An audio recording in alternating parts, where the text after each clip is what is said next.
تو ان کو مشک سونگھنا بھی گوارا نہیں تھا۔ اب ان کی احتیاط کا ایک انسیڈنٹ یہاں پر بتایا جا رہا ہے کہ ایک رات وہ کسی کام میں مصروف تھے، سرکاری کام کے اندر بزی تھے، مصروف تھے، اس کام کے لیے سرکاری چراغ جل رہا تھا۔ ایک ایک بات پر غور کیجئے گا کہ سرکاری کام ہو رہا ہے اور سرکاری چراغ جل رہا ہے، اتنے میں ایک ملاقاتی صرف ان کی خیریت دریافت کرنے آ گیا۔ یہاں پر دیکھیں تاریخ کے اندر جب ہم پڑھتے ہیں تو پتہ چلتا ہے کہ جیسے ملاقاتی آیا تو انہوں نے سب سے پہلا سوال اس سے یہ کیا کہ کیا کام ہے، سرکاری کام ہے یا ذاتی کام ہے؟ تو اس نے کہا کہ میں آپ کی خیریت دریافت کرنے آیا ہوں، آپ کے حال چال پوچھنے کے لیے آیا ہوں۔ تو انہوں نے سرکاری چراغ بجھا دیا اور اپنا ذاتی چراغ منگوا کر جلایا۔ اب آپ احتیاط دیکھیے گا کہ سرکاری چراغ سرکاری کام کرنے کے لیے جل رہا ہے، انہوں نے اس سرکاری چراغ کی روشنی میں، اس تیل کے جلنے میں اپنی خیریت، اپنے ذاتی کام کے اوپر جو ہے اتنا بھی خرچ کرنا گوارا نہیں کیا، بلکہ وہ چراغ بجھایا، اپنا ذاتی چراغ منگوا کر جلایا، جب تک کہ وہ آدمی ان کی خیریت دریافت کرتا رہا، بات چیت کرتا رہا، تو تب تک کہ ذاتی چراغ جلتا رہا، پھر وہ چلا گیا تو دوبارہ سے سرکاری چراغ میں سرکاری کام شروع ہو گیا۔ یہ احتیاط تھی حضرت عمر بن عبدالعزیز رحمۃ اللہ علیہ کی۔ حضرت عمر بن عبدالعزیز اپنے ارد گرد خوشامدیوں کو دیکھنا پسند نہیں کرتے تھے۔ عموماً ہم یہ دیکھتے ہیں کہ جو خلیفہ، جو بادشاہ گزرے ہیں پرانے دور کے، تو ان کے دور میں جو خوشامدی لوگ ہیں، جو جی حضوری کرنے والے ہیں، جو ان کی بلا وجہ تعریف کرنے والے ہیں، وہ اطراف میں رہتے ہیں اور لوگ بادشاہ پسند کرتے تھے اور اس کی وجہ سے وہ ان کو مس گائیڈ بھی کرتے تھے۔ لیکن چونکہ حضرت عمر بن عبدالعزیز رحمۃ اللہ علیہ ایک عالم بھی تھے، آپ ایک اچھے خلیفہ تھے، تو وہ خوشامدیوں کو، بیجا تعریف کرنے والوں کو پسند نہیں کرتے تھے، اور آپ جو ہے اکثر علماء کو بلاتے۔ اب یہاں پر لفظ جو ہے استعمال کیا گیا اکثر، مطلب زیادہ تر عالموں کو بلواتے اور ان سے نصیحت کی درخواست کرتے۔ آپ اکثر عالموں کو بلاتے، ان سے نصیحت کی، آپ ان سے کہتے کہ بھئی مجھے گائیڈ کیجئے گا، مجھے نصیحت کیجئے گا، مجھے سجیشن دیجئے گا کہ میں کس طریقے سے اپنی خلافت کو بہتر طور پر چلا سکتا ہوں۔ وہ چاہتے تھے کہ علماء انصاف کرنے میں ان کی رہنمائی کرے۔ اب لفظ یہاں پر استعمال کیا گیا علماء یہ جمع ہے اور اس کی واحد ہے عالم، علم والا۔ انصاف کرنے میں ان کی رہنمائی کرے، ان کا گائیڈنس، رہنمائی کے معنی ہوتا ہے گائیڈنس کرنا، نیکی کے کاموں میں ان کی مدد کرے، حاجت مندوں کی حاجتیں ان تک پہنچائے۔ اب کئی مرتبہ ایسا ہوتا ہے کہ کچھ حاجت مند لوگ ہوتے ہیں جو اپنی سیلف رسپیکٹ کی وجہ سے، اپنی خودداری کی وجہ سے سامنے نہیں آتے اور پیچھے رہ جاتے ہیں، تکلیف اٹھاتے ہیں۔ تو حضرت عمر بن عبدالعزیز رحمۃ اللہ علیہ چاہتے تھے کہ علماء حاجت مندوں کی حاجتیں ان تک پہنچائے، جو نیڈی پرسن ہے، ان کی جو نیڈس ہے، ان کی جو ڈیمانڈ ہے ان تک پہنچائے، ان کی جو حاجتیں ان تک پہنچائے تاکہ ان کی حاجتوں کو پورا کریں۔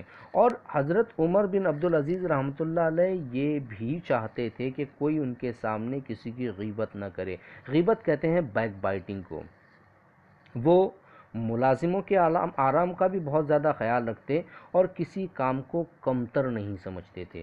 یہاں پر اکثر ہم دیکھتے ہیں کہ لوگ جو کام ہیں تو کام کے اندر بھی ڈسکریمنیشن کرتے ہیں، تفریق کرتے ہیں، فرق کرتے ہیں کہ یہ کام چھوٹا ہے، وہ کام بڑا ہے۔ لیکن حضرت عمر بن عبدالعزیز رحمۃ اللہ علیہ ملازموں کے آرام کا، نوکروں کے آرام کا خیال کرتے اور ہر کام کو یکساں اہمیت دیتے تھے۔ کمتر سمجھنا مطلب چھوٹا سمجھنا نہیں سمجھتے تھے وہ۔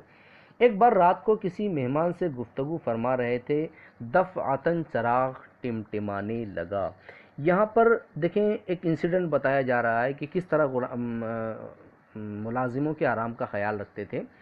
تو اب کہتے ہیں کہ ایک مرتبہ کسی مہمان سے گفتگو فرما رہے تھے، دفعتاً یعنی اچانک، سڈنلی چراغ ٹمٹمانے لگا، قریب ہی ایک ملازم سویا ہوا تھا۔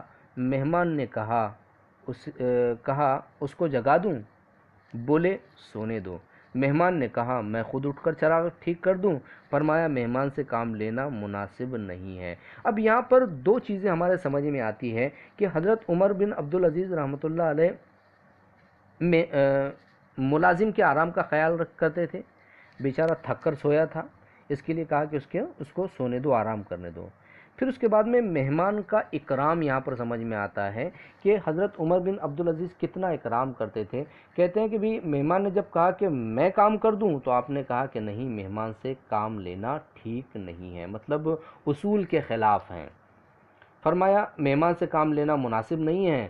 وہ خود ہی اٹھے، برتن سے زیتون کا تیل لیا اور چراغ کو ٹھیک کر کے پلٹے تو کہا۔ خود اٹھ کر برتن سے زیتون کا تیل لیا۔ یہاں پر زیتون کا تیل، اس کو آپ اولیو آئل کہتے ہیں، یہ جو ہے آج کل بہت مہنگا ہے۔ پرانے زمانے میں یہی استعمال کیا جاتا تھا، جلانے کے لیے بھی اور کھانے کے لیے بھی۔ تو انہوں نے زیتون کا تیل لیا، چراغ کے اندر ڈالا اور اس کو ٹھیک کیا، اور جب پلٹے تو کہا، کیا کہا دیکھیں، بہت بڑی بات ہے۔ کہتے کہ میں جب اٹھا تھا تو عمر بن عبدالعزیز تھا، اور جب پلٹا تو بھی عمر بن عبدالعزیز ہوں۔ مطلب یہ کہ میرے اس چھوٹے سے کام کرنے کی وجہ سے میری جو ذات ہے، میری جو شخصیت ہے، میری جو پرسنالٹی ہے، اس کے اندر کسی قسم کا کوئی فرق نہیں پڑا۔ چھوٹا کام کرنے سے میں چھوٹا نہیں ہو گیا ہوں، میں وہی عمر بن عبدالعزیز ہوں جو پہلے تھا۔ ان کے زمانے میں بڑی خوشحالی تھی۔ اب لفظ استعمال کیا گیا خوشحالی۔ خوشحالی کہتے ہیں اچھی حالت کو، سارے لوگ خوش تھے، جس کو آپ انگریزی میں پراسپیرٹی کہتے ہیں۔ تو خوشحالی تھی، لوگ ان کے پاس کثرت سے مال لاتے، مطلب ہر انسان کے پاس میں اتنا مال تھا کہ وہ صدقہ کرنے کے لیے، خیرات کرنے کے لیے مال لاتا، کثرت سے مال لاتے اور کہتے کہ غریبوں میں بانٹ دیجئے۔ لیکن وہ یہ کہہ کر مال کو واپس کر دیتے کہ حاجت مند نہیں ملتے، پھر یہ مال کسے دیا جائے۔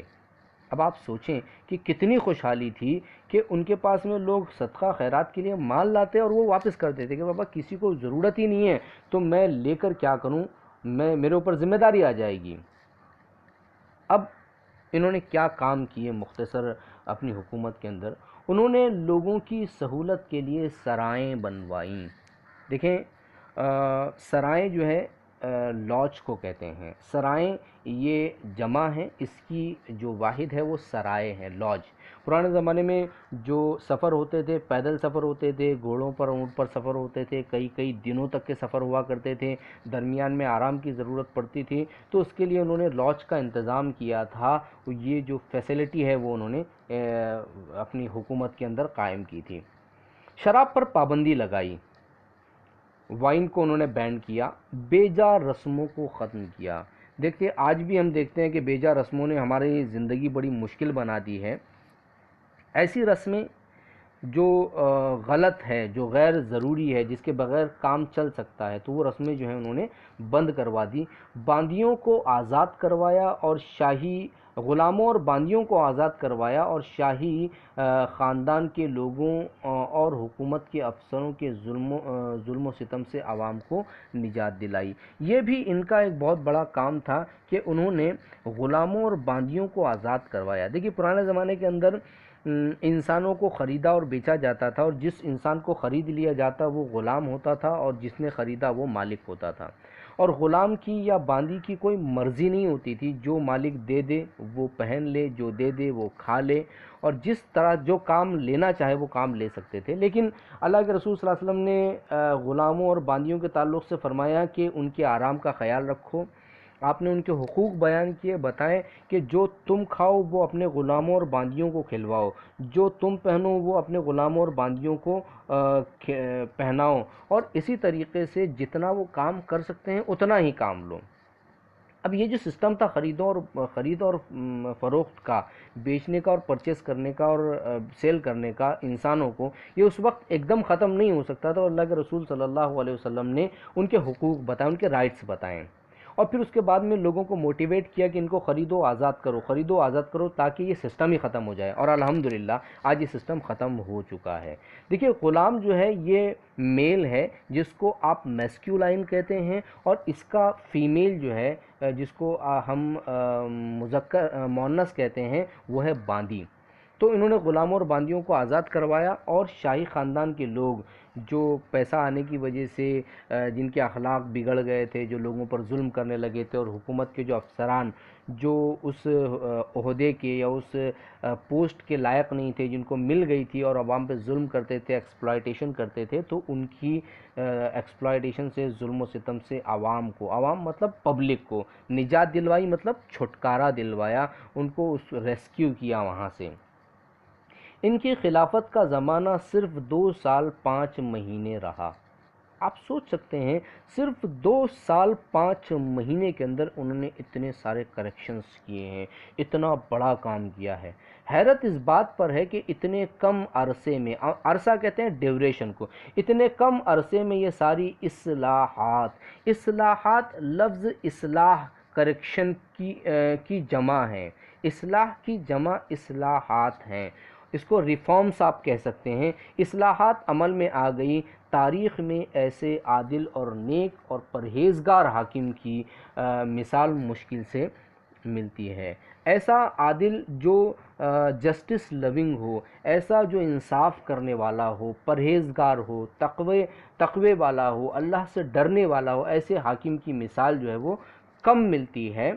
تو یہ تھا حضرت عمر بن عبدالعزیز کا سبق، جس کے اندر ہم نے دیکھا کہ حضرت عمر بن عبدالعزیز رحمۃ اللہ علیہ تاریخ کی وہ شخصیت ہے جنہوں نے اپنی حکومت کے اندر، بہت مختصر حکومت کے اندر، انہوں نے وہ کریکشنز، وہ اصلاحات کی جس کی وجہ سے جو ہے عوام کو سکون ملا، چین ملا۔ اب ہم سبق کی مشقی سرگرمیاں دیکھ لیتے ہیں۔ پہلا سوال ہے، سبق کی روشنی میں حضرت عمر بن عبدالعزیز رحمۃ اللہ علیہ سے متعلق ویب خاکے مکمل کیجیے۔ یہاں پر دیکھیے خلیفہ بننے کے بعد حضرت عمر بن عبدالعزیز، ان کے اندر کون کون سی تبدیلیاں آئیں، ویب کے اندر آپ کو اس کا جواب دینا ہے۔ پہلا، لباس، تو آپ کا لباس سادہ ہو گیا۔ دوسرا، کھانا، تو آپ معمولی کھانا کھاتے۔ تیسرا، مکان، تو آپ کچے مکان میں رہتے۔ اور چوتھا، ٹھاٹ باٹ، تو آپ نے ٹھاٹ باٹ ترک کر دیے تھے۔ اس کے بعد میں دوسرا سوال ہے، حضرت عمر بن عبدالعزیز رحمۃ اللہ علیہ، بیوی کا نام، والد کا نام اور خلافت کی مدت۔ تو آپ کی بیوی کا نام فاطمہ تھا، والد کا نام عبدالعزیز، اور آپ کی خلافت کی مدت 2 سال 5 مہینے تھی۔ اب اس کے بعد میں سوالات ہیں۔ سوال نمبر 2، عید کے موقع پر خلیفہ کے ساتھ پیش آنے والا واقعہ لکھیے۔ تو اس کا جواب ہے کہ ایک مرتبہ کا ذکر ہے، عید قریب تھی، سب لوگ اپنے بچوں کے لیے نئے کپڑے بنوا رہے تھے۔ حضرت عمر بن عبدالعزیز رحمۃ اللہ علیہ کے بچوں نے بھی اپنی ماں سے نئے کپڑوں کی فرمائش کی۔ ماں بے چین ہو گئیں، وہ شوہر کی خدمت میں حاضر ہوئیں اور سارا حال بیان کیا۔ بیوی کی بات سن کر انہوں نے فرمایا، فاطمہ، میرے پاس اتنی رقم کہاں ہے کہ بچوں کے لیے نئے کپڑے بنوا سکوں۔ اس کے بعد تیسرا سوال ہے، وہ واقعہ لکھیے جس سے پتہ چلتا ہے کہ خلیفہ کو ملازموں کے آرام کا خیال تھا۔ تو اس کا جواب ہے، ایک مرتبہ حضرت عمر بن عبدالعزیز رحمۃ اللہ علیہ مہمان سے بات کر رہے تھے، دفعتاً چراغ ٹمٹمانے لگا، قریب ہی ایک غلام سویا ہوا تھا۔ مہمان نے کہا، اسے جگا دوں؟ حضرت عمر رحمۃ اللہ علیہ نے کہا، سونے دو۔ مہمان نے کہا، میں خود چراغ ٹھیک کر دیتا ہوں۔ تو آپ نے کہا کہ مہمان سے کام لینا مناسب نہیں ہے۔ پھر آپ خود ہی اٹھے اور آپ نے زیتون کا تیل لے کر چراغ میں ڈالا اور اسے ٹھیک کیا۔ اس واقعے سے پتہ چلتا ہے کہ حضرت عمر بن عبدالعزیز رحمۃ اللہ علیہ کو ملازموں کے آرام کا بہت خیال تھا، یا وہ خیال رکھتے تھے۔ پانچواں سوال ہے، ملاقاتی کی آمد پر سرکاری چراغ بجھا دینے اور ذاتی چراغ جلانے کی وجہ بتائیے۔ تو اس کا جواب ہے، حضرت عمر بن عبدالعزیز رحمۃ اللہ علیہ بہت ہی ایماندار خلیفہ تھے۔ وہ بیت المال کی چیزیں اپنی ذاتی ضرورت کے لیے استعمال نہیں کرتے تھے، اس لیے ملاقاتی جب ان کا حال پوچھنے کے لیے آیا تو آپ نے سرکاری چراغ بجھا دیا اور اپنا ذاتی چراغ جلا دیا۔ اگلا سوال ہے حضرت عمر بن عبدالعزیز کی علماء سے امیدیں لکھیے. تو جواب ہے حضرت عمر بن عبدالعزیز رحمۃ اللہ علیہ اکثر علماء کو بلواتے اور ان سے نصیحت کی درخواست کرتے. وہ چاہتے تھے کہ علماء انصاف کرنے میں ان کی رہنمائی کریں، نیکی کے کاموں میں ان کی مدد کریں اور حاجت مندوں کی حاجتیں ان تک پہنچائیں اور ان کے سامنے کسی کی غیبت نہ کریں. اس کے بعد میں جو اگلا سوال ہے، مناسب لفظ چن کر جملے کو مکمل کیجیے. تو اس کے اندر پہلی خانہ پوری ہے حضرت عمر بن عبدالعزیز رحمۃ اللہ علیہ خلیفہ بننے سے پہلے ڈیش کی زندگی گزارتے تھے. تو دو آپشن میں سے آئے گا شان و شوکت کی زندگی، خلیفہ بننے سے پہلے. اب اس کے بعد میں دوسری جو خانہ پوری ہے، حضرت عمر بن عبدالعزیز رحمۃ اللہ علیہ کو ڈیش سے رقم لینا گوارا نہ تھا. دو آپشن دیے ہوئے ہیں، اس میں سے صحیح آپشن ہے بیت المال. پھر اس کے بعد میں تیسری خانہ پوری ہے حضرت عمر بن عبدالعزیز رحمۃ اللہ علیہ ڈیش کو پسند نہیں کرتے تھے.